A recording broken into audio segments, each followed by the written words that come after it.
Hi, welcome to Pep Talk, Passion Equals Purpose. I'm Ann Richards, and I'm a life coach, among other things. Today, my guest on Pep Talk is Heidi Robb. The amazingly talented Heidi is a food stylist. I would say international, right? I do some international work indeed, yes. What is your favorite place? To that you've work been- or to just be in To general? work.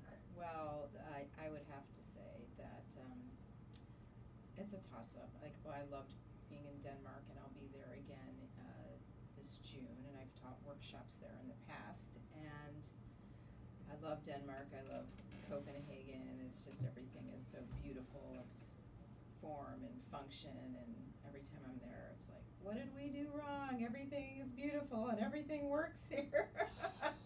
And it's such a Nice. big fight culture, and the food's beautiful, and I don't know, it's great. And I also recently discovered that I like working in LA very much, because just having that sun is such a wonderful thing, and it does beef up your endorphins and makes you feel better. And it was great to be out of Cleveland in February. Absolutely. Mm-hmm. Now, tell us, you grew up Clevelander, right? I did, yes. East Mhm. Side? East Side. Grew up started in Shaker, lived there till the middle of second grade, and then we moved out further east.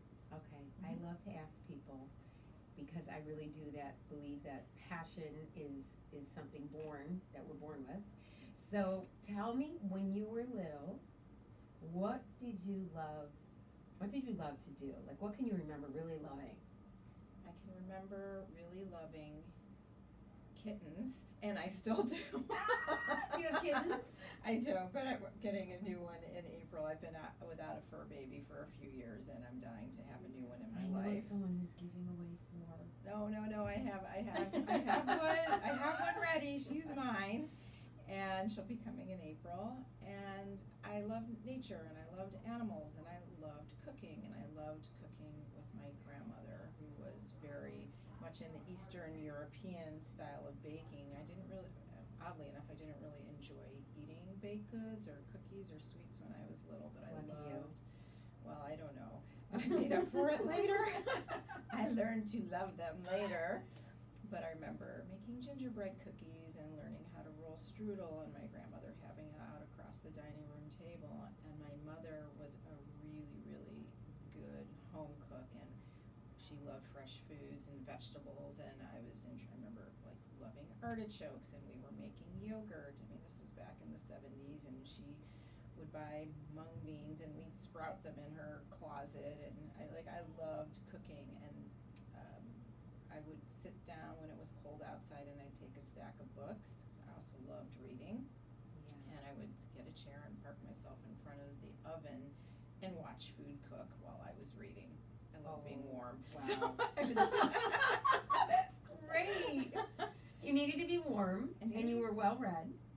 I was. I Did wish you I start had reading time. cookbooks? I started I was reading some cookbooks, but I was reading a lot of cooking magazines. She subscribed to Gourmet. Oh, And Gourmet beautiful. was a much different magazine than it was in its later years, and it really was all about travel and all about travel writing. It was more about travel and food, travel photography and food photography, and we didn't travel that frequently, and we never went out of the country, and it was my way to travel and eat vicariously through the recipes and the stories through Absolutely. Gourmet magazine. The other thing I used to love was I would spend a lot of time in the woods, and I still enjoy that as well. And now I've learned a bit more about foraging, and we live near a trailhead, and I look for mushrooms and Oh, plants. that's so and cool. Sometimes I take them home, but usually it's just the discovery and taking pictures of those things and Yeah. just watching them grow That's in the woods through amazing. the seasons. I love watching the seasons. So that was how you had that organic love of food and cooking. It was just there, and then you were surrounded by people that helped you elevate that passion. Did you go to formal training? Never had formal training. I never did. I dove right into the restaurant business when I was 15. Oh, And wow. I went away to school for a while. I did not go for culinary education. I considered going to CIA when I was in my early 20s, and I did not. I just really had the bug of working in kitchens, and I liked the camaraderie and the community, and I learned on the job. I was self-taught. Yeah. Self-taught, and by the people I worked with and the jobs I was given in the kitchens. Oh my God, that's awesome. And then through reading in the books, and then I chose my mentors by the books I was reading too. Yeah. So you just learned that way. Who would you say is your number one mentor? In what I'm doing now, or what when you're starting. I owe my interest in cooking to both my maternal influences, my mother and my grandmother. Yeah. They were my natural mentors, and I think of them all the time. Every time I prepare a meal at home, both of them are with me. That's the truth. Yeah. I still have some of my grandmother's cooking spoons in her bowls, and I love using them whenever I can. Oh, that's And pieces so of my beautiful. mother's, and little written notes, and some of her cookbooks and recipe cards, and I feel like she's with me in the kitchen. And I wish I could be cooking for both of them now. Yeah. And they both passed. Yes, my grandmother when I was 10, and my mother's been gone almost 20 years. So has that, their passing, has that had an influence on your health and wellness as far as what you choose to eat or perhaps not to eat? No, I wouldn't say that. It had me very preoccupied with health in general and what could be familial illnesses and what to watch for and what to alert doctors to, or what questions to ask in terms of my overall wellness. But I've always been a pretty healthy eater all around. I've spent some time doing food trends. I don't find any of that works for me fully and completely. I've been a raw foodist. I've been a vegan. I was vegetarian for quite a while, and I do incorporate all of those elements into my omnivorous diet. I eat very little red meat and animal products, but I do eat them, and I'm fairly conscious in my decisions. I want to make sure if I'm buying it and cooking it that it's from a farmer's market, or I know my source, although it can't be like that all the time. In a social environment, I'm going to go out to eat in other countries, or I'm going to go down to Asia Town and eat things and not eat questions and just be with my friends and family and enjoy because they're delicious. Right. There's a point where it becomes a little bit madness and a little bit foodorexic, if that's some kind of term, but I eat fresh and local as much as possible. And loads of vegetables because I love them, not just because they're good for me. Right. Yeah. I'm the same. I'm drawn to them. I crave big green salads. Yes. It's just a natural craving. And I think the more that you eat for how you feel day to day, it's like we were talking about celery, and I was talking about how I'm drinking a lot of celery juice because of a book that I recently read to help my liver. And it's funny, before I even read that or was referred to that by my dear friend and doctor, I had started buying celery a few weeks before. Just at the store randomly, like putting it on, and then I would just salt it and eat it. And I think it's because I knew I needed those healing properties. Interesting. Before I knew about the juicing, I started to buy them. But I think that we can, if we live that way, rather than being told. Right. It's just more balanced. Of course it is. I mean, I think that's the key. Moderation is the key in so many things too. Absolutely. I mean, there's so many other foods and behaviors in life that will also make your liver feel good, like cutting back on alcohol. Who would have thought? That would probably be easier than, drinking 20 juices a day if I just put the bottle of wine away. That's no fun though.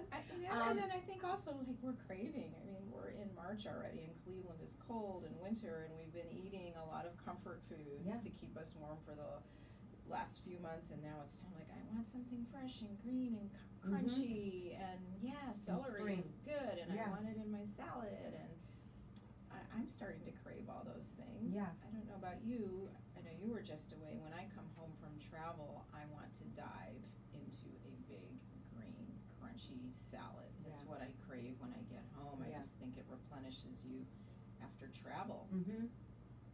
What was your first job? My first job. My first job, oh my gosh.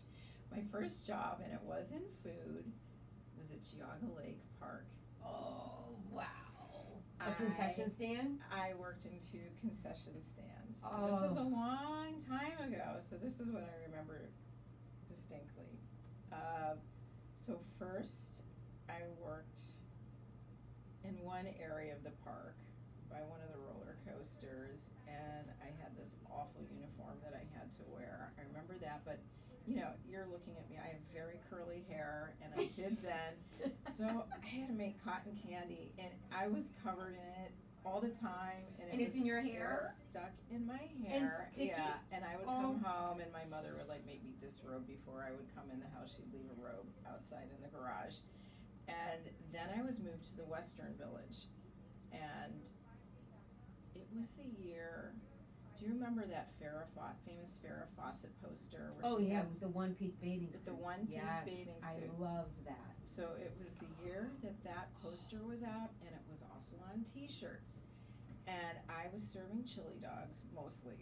Serving chili dogs, and I had this other terrible uniform. I remember it was bright yellow polyester, like with burgundy rickrack all over it, and puffy sleeves. It was terrible.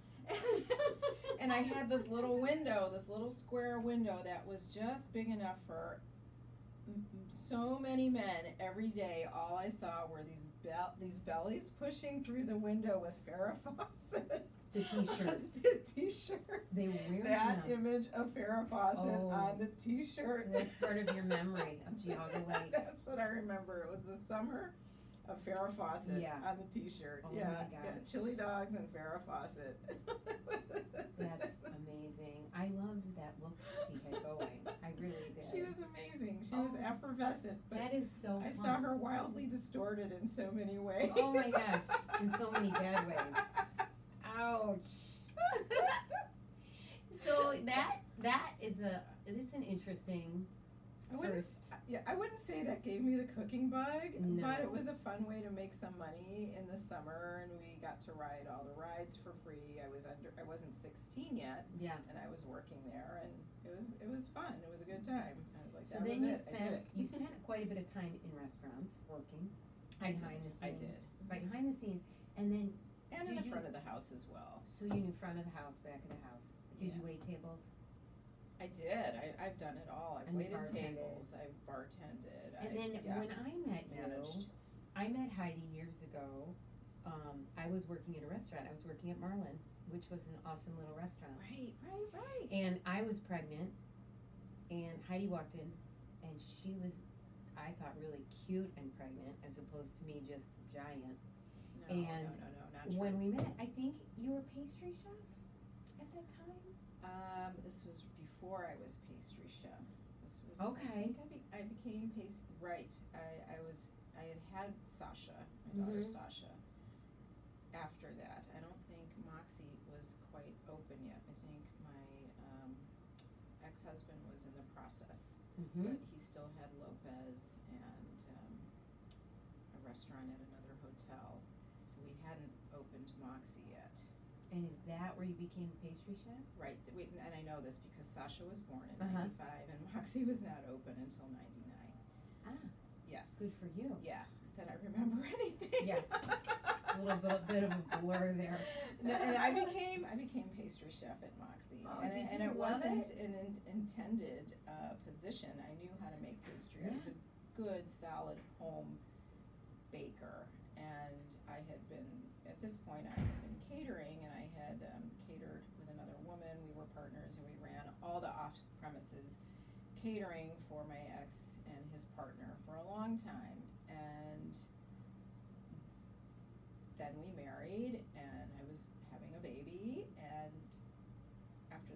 I got back into the restaurant business, and we were opening the restaurant and interviewing pastry chefs for Yeah. the position. And nobody was like inspiring us to sign them on, and we auditioned and we auditioned and we auditioned, and I said, you know what? I'd like to audition. I think I can do this job. And I didn't know what it meant to be a pastry chef, and it was a big restaurant. There were 200 and something seats there, but I auditioned. Everybody was happy, and I took on the job of pastry chef, and it went really well from the get-go. Did you love it? I did love it. I enjoyed the job. I enjoyed the creative. I had a nice team with me. What was your favorite? My favorite. So a lot of these desserts, when I talk about them now, they feel very dated. Yeah. However, speaking of dates, there was a warm date crisp that was kind of turned into a banana split. So it was a date banana split with caramel sauce and grilled bananas and vanilla ice cream, and that was one of my favorite things. It was very cozy and comfortable, and there was something else I remember that I loved that had a lime curd and angel cake. It was very chiffon-y, and it was more or less like a deconstructed key lime pie, and I made homemade graham cracker, and then graham cracker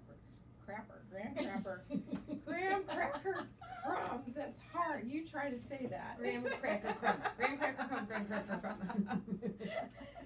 But I had developed this chocolate on chocolate dessert called the baked hot chocolate, and it was kind of a trompe l'oeil because it was served in a mug, so it looked like a cup of hot chocolate topped with cream. And I made these little Moxie M twills that were perched just so on the side of the mug, and it was really nice because it's a dessert that I believe people have made in different guises now all over ad infinitum since then. Yeah. But this was back in 99. It was kind of crispy, baked and crispy on the top, and it was warm, and then it was a little softer, and it was molten at the bottom. And it really was I'm sorry, it's still on the menu, but it was the best when I was there. And they know it, and I wish they'd take it off the menu because it is not as good. It's not the same. It's not the same. It's not the same, and I don't know why. Isn't that wild? If they're following what you did, so there's some sort of blessing you give it that makes it taste better. Or maybe they're not using the same chocolate. Not all chocolate behaves the same, and they can't handle temperatures the same. And right. Similarly, I put a lot of thought into it. And while I was there, I baked two wedding cakes, only two ever in my life. But they came out really delicious. Damn wedding cake and ever. They were beautiful, and both of them were for people in the restaurant business. I had baked one for the wedding of Lori Yee, who was the food editor of the Plain Dealer at the time, and her husband Michael Sonton, who had a restaurant, Tudo at Posto, over on Larchmere. Oh yeah. And then I also baked the wedding cake for Liz and Michael Simon. So what did they have? They had, it was so beautiful, they had a fall wedding, and I combined their favorite flavors, so it was not a traditional type of wedding cake. We had flavors of chocolate and coffee and caramel and banana, and it was beautiful, and there was a mocha buttercream, and it was very simply garnished with chocolate espresso beans that had a little bit of gilding and fresh flowers and some French copper wire. And I think the other cake that I baked was a genoise with dark chocolate and passion fruit in it. They were both really beautiful. It was so much stress. I don't know my how mouth people is do that all the watering time. now so much with all this stuff of molten lava and hot caramel and I'm craving something right now. You know what the funny thing is? I totally lost my taste for sweets when I was baking, and I returned to that wanting desserts after I'd stepped away from it for a couple years. Because you're around them so much. Around it, it's intense, it's very heady, and you're like literally wearing it. And then smelling like it all the time. When I worked in the restaurant, I just remember going home. I worked in New York as a server, and I remember taking those clothes off and just stench was always on top of everything. Right.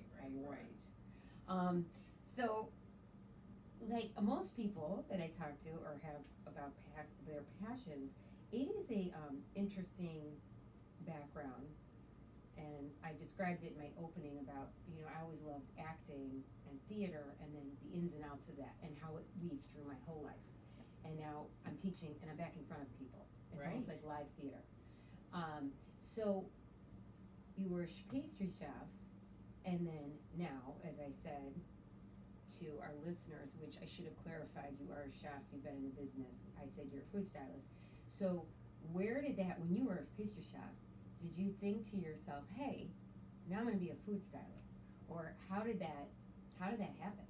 How did that transition happen? Well, it's interesting because when I was a pastry chef, I was also a mother. I had 2 young children at home. And my mother was ill and a lot of things were happening, so I really wasn't thinking about much in the future at that time except addressing what was right in front of me moment by moment. It was a wonderful and really sad time of my life simultaneously. So what happened in the future was I stayed in the restaurant business for a while. I was married into the restaurant business, and after that marriage dissolved, I made a commitment to myself that I wanted out of the restaurant business fully and completely. So I was living on my own and still had 2 young children. I was also catering. I always simultaneously had a catering business on the side. And, well, this was after I was being a pastry chef, still involved in the restaurant business, but less so. I had a very niche market catering business with a woman, Karen Gorman, and we did very high-end, multi-course sit-down dinners. Actually, she and I are the ones who had run all of the catering for the old Lopez, and when I talked about running the catering business before in Cafe Brio, also now defunct, she and I had this high-end catering business which allowed us to really do the kind of cooking we wanted to do without opening a restaurant. So we would design these beautiful parties around cooking out of the French Laundry cookbook and that type of inspiration. We did really beautiful, precious food. It took a lot of time. We learned a lot. We were learning on the job, and that continued. I mean, we had that business on and off for 22 years. So I always had my hand in that business. I knew that I wanted to work in food. I did not want to get back into the restaurant business. So I was catering. I had taken on personal chef clients. I was cooking raw vegan food for 2 families, and I was cooking a very omnivorous families with children, working parents with children diet. That was happening every week. I was also bartending. I was bartending at Sarah Va. I was teaching yoga. Oh my gosh. I had 5 jobs. There was another one I keep forgetting. I don't know what it is. There's another one in there. You were in survival mode. I was in survival mode. I didn't know what a food stylist was. I was doing recipe testing and recipe development. So still all in the food-based. All except the yoga. I was Yeah. still, because it's what I knew. I had been working in the food industry since I was 15 years old, and I was, again, kind of just taking one step at a time, living moment by moment, trying to figure out what I was going to do. I knew I was in a big moment of transition. I feel like this happens to me like every 10 years or so. Something needed to happen. I knew I could not live working at the pace that I was, 5 different jobs, taking care of my children, making sure that I was getting enough rest and that everybody was being taken care of. That was the part that kind of went down the toilet. And then Michael Simon had called me to work on his first book. This was right after he had won the Iron Chef competition and asked me to do the recipe work on the job with him. So this was while all this other stuff is going on. And the work with him was gradual work, but it was over the course of the year. So there were different parts of the book. So while I was working with Michael, we were working some of this out of his home. Some of the work was remote and some of the work was out of his home. I would communicate work at the home with Michael and Liz, and Michael Ruhlman, who was authoring the book, he was also there, and I would communicate with him, would communicate with Michael, and Michael one day said, Food Network, they had a show called Dear Food Network. He said they're coming to shoot some holiday episodes out of the house.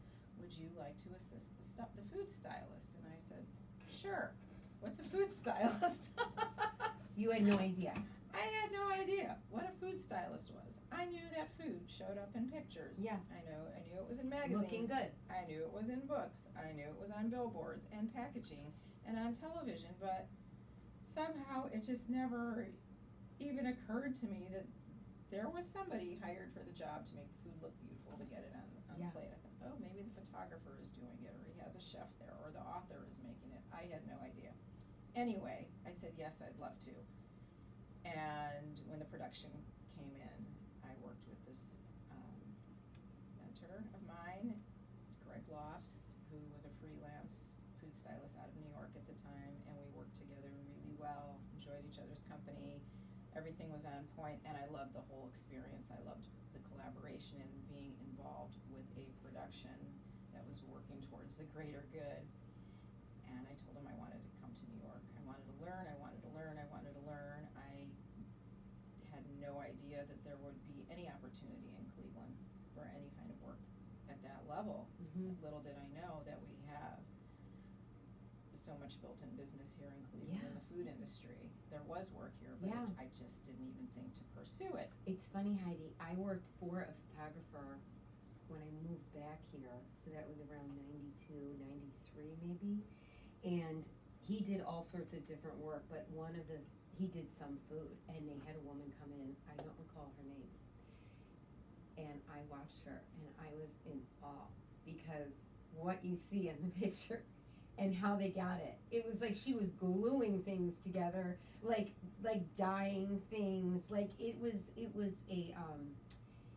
a work of art combined with a chemistry experiment of how to get it all so. And a lot of technique. Oh, and it was grueling. It was not easy. Well, luckily, I mean, some of that still happens, and really in your really tight commercial photography, like in a lot of fast food and packaging, that kind of styling occurs, but I'm so grateful for the trend of things looking more natural and more editorial. Yeah. That's my favorite, that's my strength. I love to cook, I love to eat, I want to create food that is beautiful and appetizing and keeps it real, it's more home aspirational. Do you love the styling right now more than you did the cooking? Well, or cooking the is baking? I loved the baking at the time. Right. It was very exciting for So me. it served you then. It served me then. I felt And very then it was time accomplished. to. And it's interesting, so many people, and I want our listeners to always know this, there is a long path, and it's got a lot of bumps. I like to say that this life is a classroom, and it's a constant learning. And unless you understand your learning, it can be a very, very sour journey. There are so many times like you had, taking care of kids, surviving, all these jobs. And it's almost like you get to this point, most people have some sort of a breakdown, which I call a breakthrough, because it really is. You're at this point in your life, it's happened to me, where you're so confused, lost, overwhelmed, but still doing what you love, and you're about to give up because you don't know what is going on, and then boom, you get that breakthrough, which was this job, because then it ignited, wow, and you knew. Well, what being introduced, I haven't got to the point where I got to the food styling part. I did end up going to New York 2 years later, but once being introduced to the world of food styling, it's not like once I was introduced to it, I could work at it full time. But it sparked. It clarified things for me, and it wasn't a matter as I was going after my passion, because I didn't even know about this until it happened. I mean, passion is great.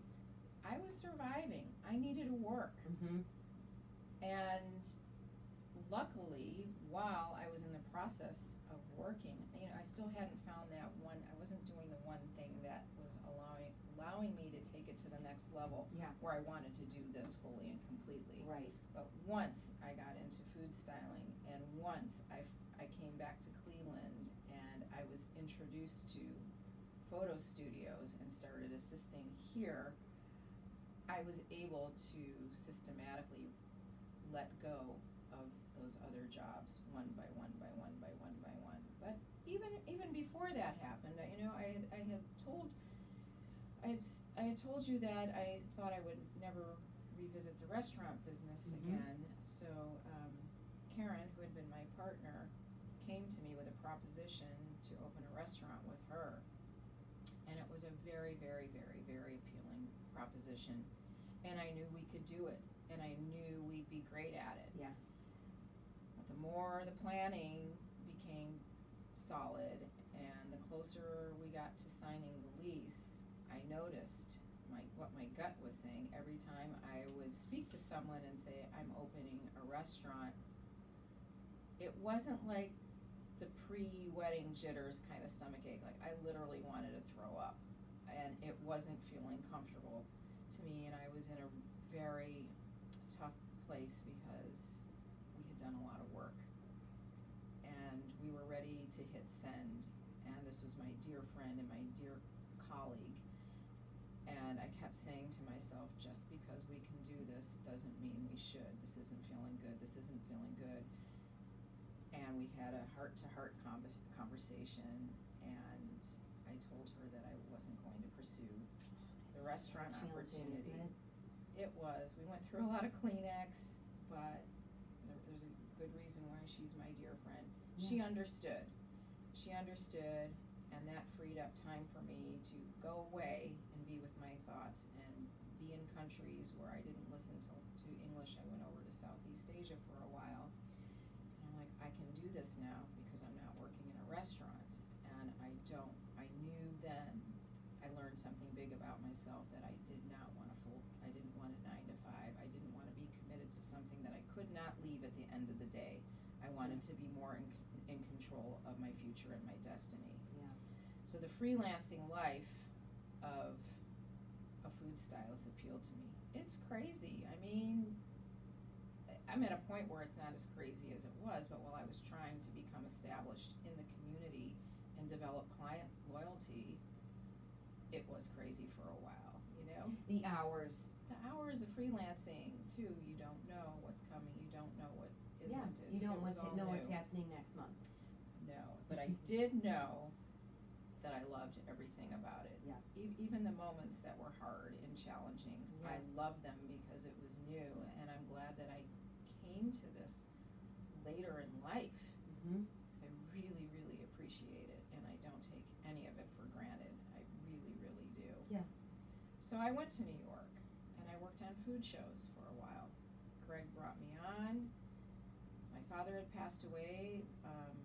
Caring for him had prevented me from leaving town for a while, and after he passed, I went to New York and I worked on food shows, and I learned from some of the best people, and I still have that education with me on my shoulder every single day. It's really a sense of not disappointing, not making sure you come through for everybody, being part of the greater good. Yeah. Everybody working together, and being on point always. Bringing the client's vision, the show's vision, whatever it is, the whole part of it. I love that. I mean, these cooking shows now are just addictive and so popular. I mean, hugely popular. When you were on them, was it that kind of the beginning of the popularity with?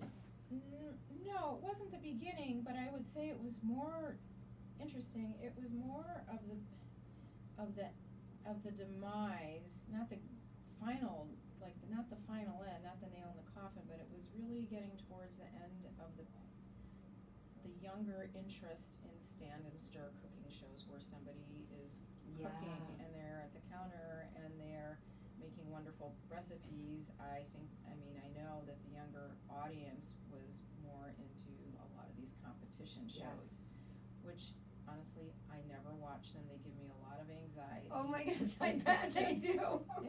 It just takes all of the joy of cooking Yes. away for me. What was the show you worked on first? So I worked on, it was on Hallmark, but it was a Martha Stewart production. It was called Mad Hungry, and the talent was Lucinda Scala Quinn. She was the senior food editor at Martha Stewart Living. Wonderful, wonderful woman. Beautiful family. She cooks beautiful food. She is just down to earth and lovely, lovely, lovely. I enjoyed every minute of that show, although so much of it was just grueling, and it was the first time I had just been thrown into New York. Give me an example of what you would have to do for an episode. What was your job? Well, this is funny. So Greg brought me on to work on the culinary crew. So we're the magic elves that make everything happen in the kitchen. We make sure that everything is set for the talent to come on to start cooking. Everything is measured, ready. We have all the swaps. So we have her beginning preparation. We have what's happening after it's in the next stage and maybe on the stove. And then we have the final swap, which will be like what's coming out of the oven and it's already done and beautiful. So there are so many stages, and we're doing multiple shows a day. It's a lot, and it's wonderful. We're all working like busy bees in the kitchen, and it can be very, very stressful, but it's great.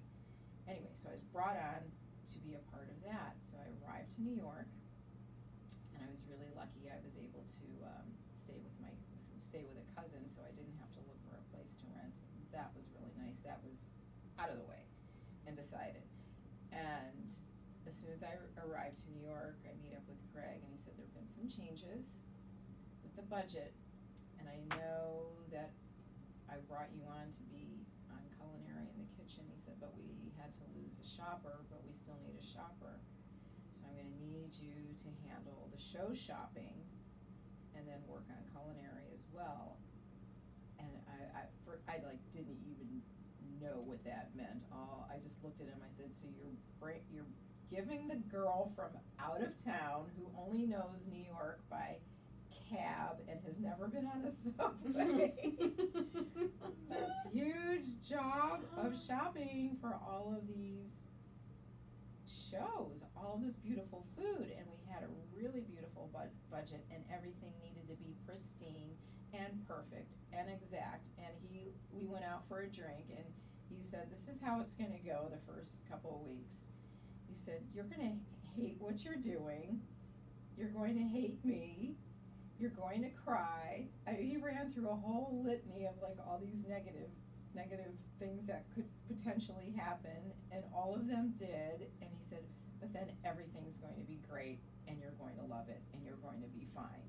Which is what happened? Which is what happened, but I remember one day, I just sat down with all of these groceries, like in the middle of Chelsea, on this beautiful side street. I just sat down on this stoop and I started crying because I was like, I don't know what the hell I'm doing.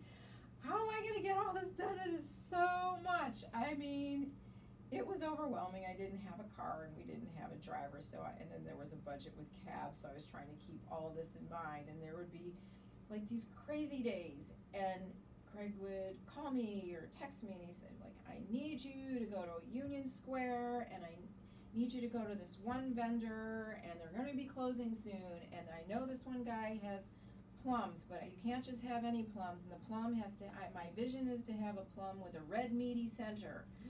So don't come back without those. And then I'm going to need basil, and I need it in a pot. And I would drop what I could have very well been in the middle of like Whole Foods in Chelsea with 3 full carts, and I would either have to park them or just abandon them completely and get Union Square. Get to Union Square in whichever manner I can. Yeah. But it could have been the day that Obama was in town, and everything was blocked, and I would have massive gridlock, and Greg calling, when you're going to be back, when you're going to be back, when you're going to be back, and I am in a total panic, ready to have a heart attack.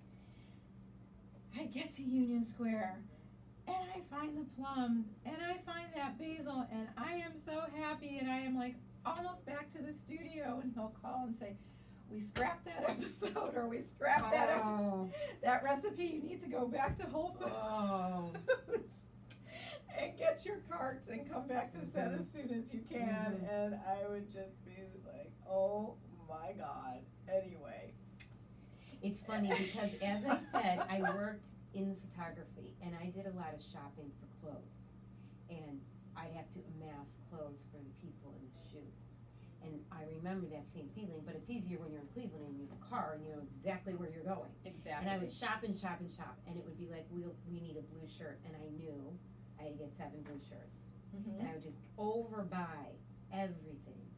And it was usually under the gun, like that, the pressure, and then I'd bring it all back, and they'd say, well, we want red. And then you could go back out. So I get what you're saying, but in New York, the pressure is different, and you're thrown into that fire because you're not a New Yorker. No, but you know, it ended up. Loved it. There was a lot of magic that was happening. You know, once after that 2 weeks initiation period, I got into a groove and I figured out my ordering, and I was like, I'm really lucky. I am learning all of New York. I'm forging relationships with all of these wonderful vendors who produce all this beautiful food all around the city, and I'm out, and the weather's nice, and I'm not, you know, not stuck there, and I'm out, and I had like all these songs that would be in my head, and I would kind of like, who's that song that's like, I'm all alone in the supermarket. Do you know which one? Oh, it's The Clash. The Clash, like all alone in the supermarket. Yeah. You came up with that. I was like, every time I was in a hurry and I'd be in a grocery store, you'd have like that, a theme. I would have that. I had different songs for different days. I love it. I always ask people, like, you have to have your anthem that kind of is your song. Mm-hmm. Do you have one? Or do you have a favorite? Who's your favorite band? Oh gosh. Singer. That is so hard. I mean, I think at certain points in my life, I could have been more exacting about that. But it's more like what songs or what playlists were happening at certain jobs and certain points in my life. I will be on a shoot, and for some reason there'll be like this one playlist that's happening all the time.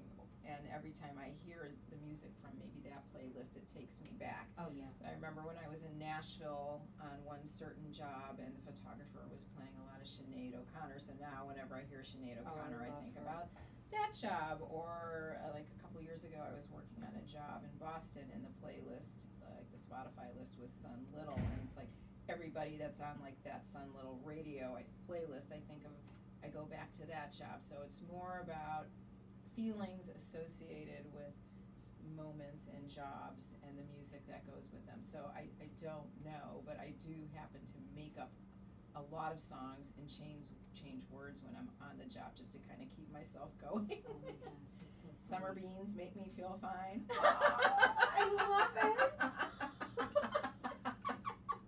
Instead of summer breeze. Right. Oh, that is really funny. At the farmer's market, you know? Yes.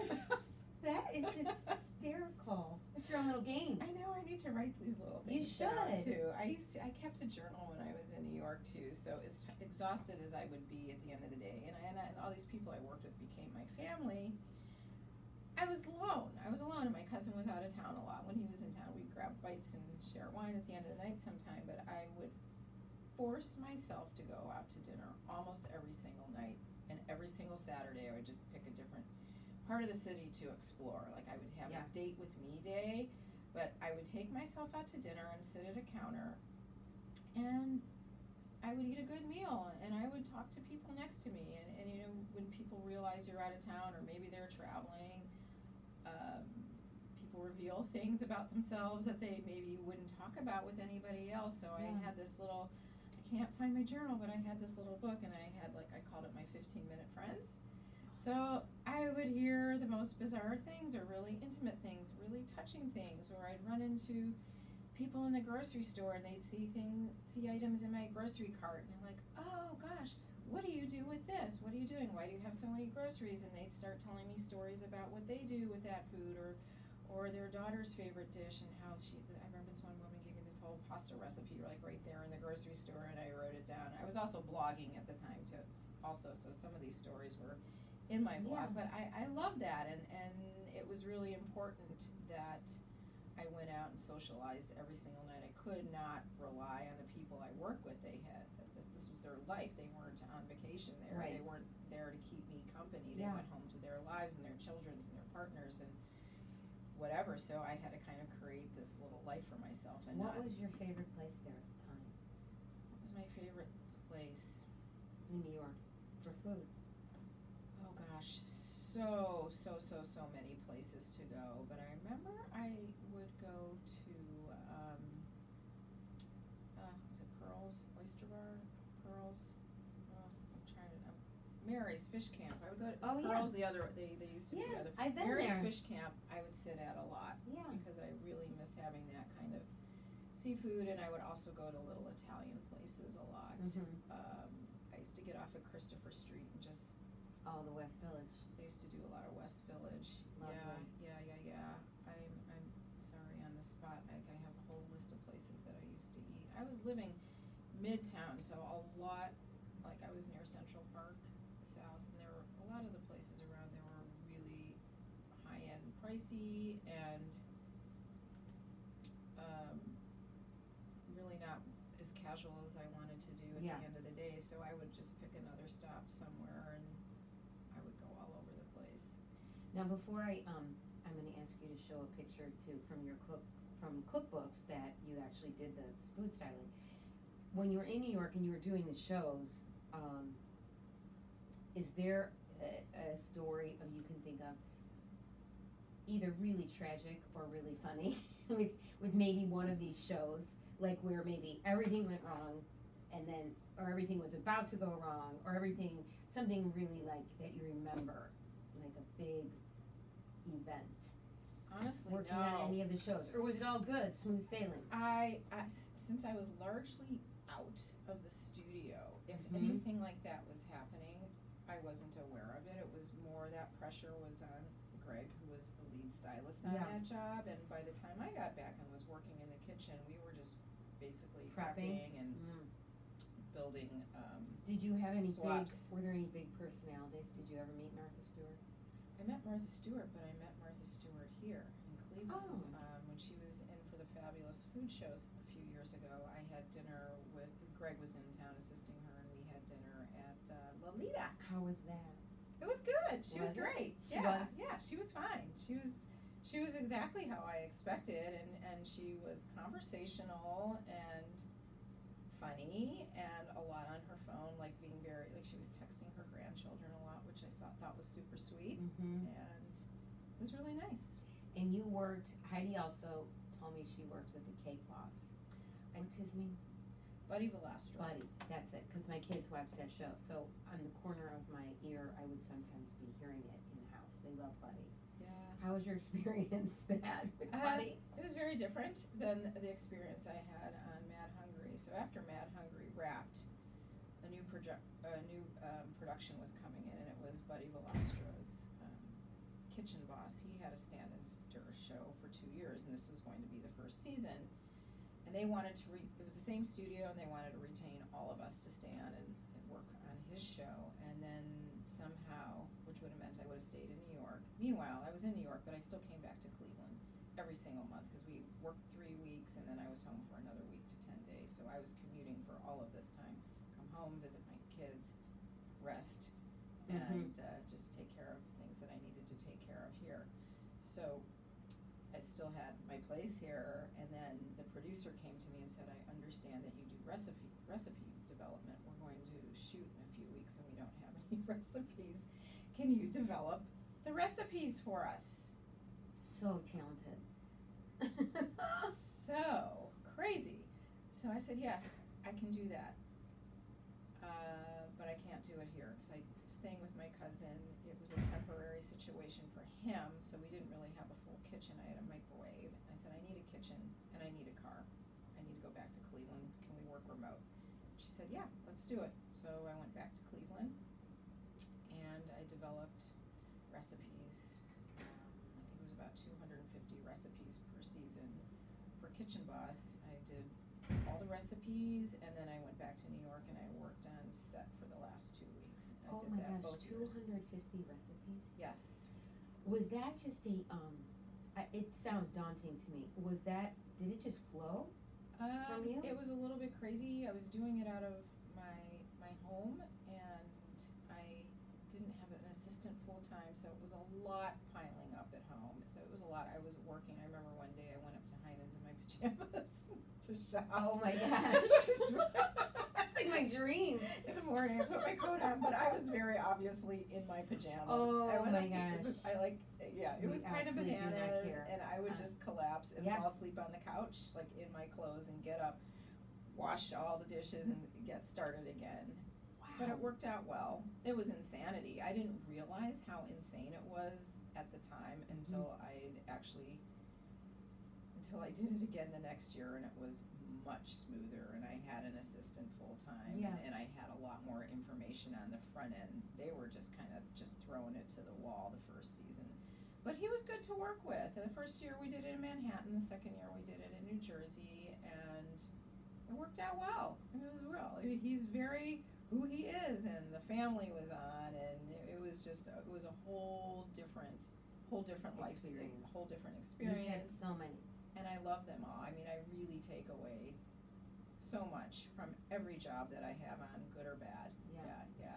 Let's, if you could show the cookbook. So Heidi works a lot with, Yeah, I really, Vitamix. yeah. I Who's do. your local person? Can you bring both of those over? Sure, yeah, so I And don't so really I- work on shows anymore, I work Right. mostly in print and in motion. Doing cookbooks. Yeah, So the Vitamix is cool because I have one, and I should get this book so I know better. Get a new Vitamix, it will be included. Oh, really? Yes, it's in a beautiful book, you can I- also find it at Williams-Sonoma, I'm sure. Oh, okay, because there are some things here I should be making that I have not, but these pictures, These were done locally, the photography was shot by Nathan Drymiller, who's here in Cleveland, and he works out of Chris Studio.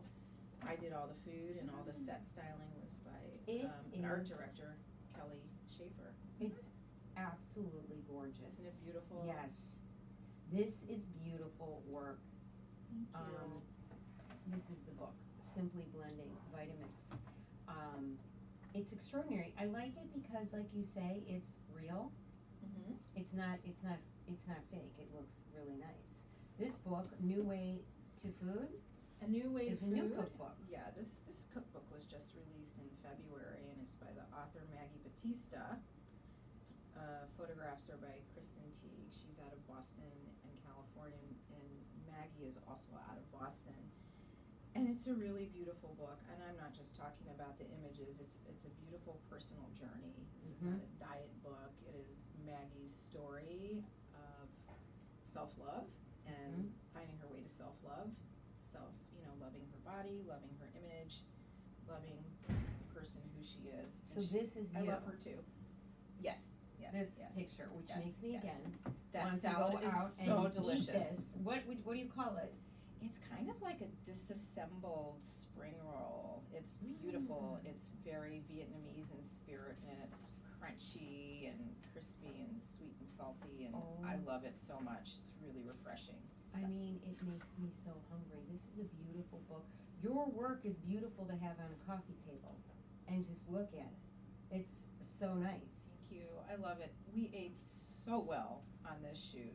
I Oh. remember eating that for lunch. It was fantastic. Roasted chipotle chicken. Yeah, yeah, Oh my goodness. yeah. Spring roll salad It was nice. I This love is being incredible. in Boston for that one too. Outside, yeah. in Boston. Mm-hmm. So this is currently where you're spending your time is traveling and locally Mm-hmm. and doing food styling for cookbooks. No, not that often for cookbooks. I do maybe one book a year. I mostly work in the commercial world, so I'm doing work for packaging and for advertisements and for videos and those little. I don't know if it's GIF or GIF. I still have no idea, but I make them all the time. The little animated and. Web recipes and web presences and motion commercial, tutorials, all kinds, anywhere that you see food, Yeah. images disseminated, that's the kind of work I'm doing. I love doing cookbooks as well, I just am not doing them as often. Yeah. Mhm. So if you They're want a real labor of to, love. we could tell story after story and go on here for so long because Heidi's background and all the places she's done and worked is really fantastically interesting. She has a website. It is Heidi Robb, It is HeidiRobb.com, ROBB. ROBB. HeidiRobb.com. She also has an Instagram, and you should check it out because it's really beautiful. And follow her on the Instagram and reach her if you need some food styling that's exquisite. Okay, it has to be, you want exquisite work, nothing less than that. I'm telling you from these pictures. And as you know, you can reach me with questions for coaching at AnnRichardsInspires.com. I'm also going to tell Heidi that she perhaps should come on my Italy retreat because it's in Tuscany in September, and there's yoga and wine, vino and vinyasa, Ooh, and it's in beautiful, the beautiful food. hillside of Tuscany with delicious food, and it's all taken care of. So you would get on the plane and relax, and you wouldn't think about anything for about a week. Does that sound good? That sounds divine. That sounds divine. And you can probably take some nice pictures. Do you take pictures yourself? I take pictures as a hobby. I'm not a professional photographer by any stretch of the imagination. That would be an insult to every professional photographer out there. I love to take pictures on my phone. Yeah. I have a little Fuji that I take when I travel. Mm-hmm. I love the sharing through Instagram. Yeah. I love imagery, and Yeah. I love the journaling aspect of taking pictures of food and other things. I love taking pictures. I do. Mhm. Mhm. Yeah, so check out her Instagram. It's really beautiful. And then check out mine and pictures of us because I will have one up there. If you had to tell someone, and it's funny because my daughter has a little Instagram, and it's called, her name's Isabella, and it's called Belle Appetit. Oh, And when I love told it. her, she was like, Mom, how can I work for her? So what would you tell people who are interested in this business? Maybe not necessarily they're going to be a food stylist. Maybe they want to be a food photographer. Maybe they want to write recipes. What would you tell them to do? Well, first I would want them to know how to cook or learn how to cook. Mm-hmm. And I'm not suggesting that somebody needs to go to culinary school. Right. I'm not taking anything away from culinary school, but it wasn't my way, and I know so many people who succeeded without culinary school. But start cooking at home. Cooking Yeah. because you enjoy it. Find what you're good at. Become familiar with shopping and looking at food and selecting produce and other ingredients and learning how they behave from the selection process through the preparation process, and start plating some things for yourself at home.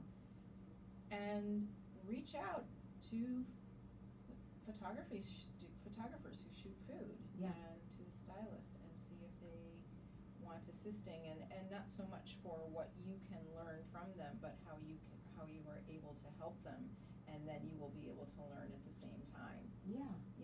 So go and maybe you can shadow or watch a shoot and just be curious about it. Mhm. And I think if you're interested in photography, start taking pictures, and maybe go to photo school or take some photography classes. I know they have some great ones here at Tri-C and Mhm. probably other places around. Right. Yeah, Start just start cooking. doing it. Start doing. Start doing it. Start doing. Stop talking, start doing. Yeah. You may. If you're being passionate about something is one thing. It can get you motivated, but you need to know if it's something that is sustainable for you too. Yeah. Yeah. Absolutely. Yeah. Heidi, thank you. Thank you. Oh, Gosh, this it's went a so treat. fast. I You told me you. it would. I told you it's great. It's I so know. nice We'll have to catching do up maybe with you. part 2, or maybe we'll have to do. I don't know. Suddenly, I want to do a cooking show. I know. Anyway, Let's do you never that. know. Maybe that's our next. That's on the path. We'll see. Thank you so much for listening. Please send me your questions and your comments to AnnRichardsInspires.com, or Instagram me or tweet me. Follow me on Facebook. And thanks so much. We'll talk soon. Thank you so much for having me. Love you. Thank you. Yay! Yay! Hug. See, you did all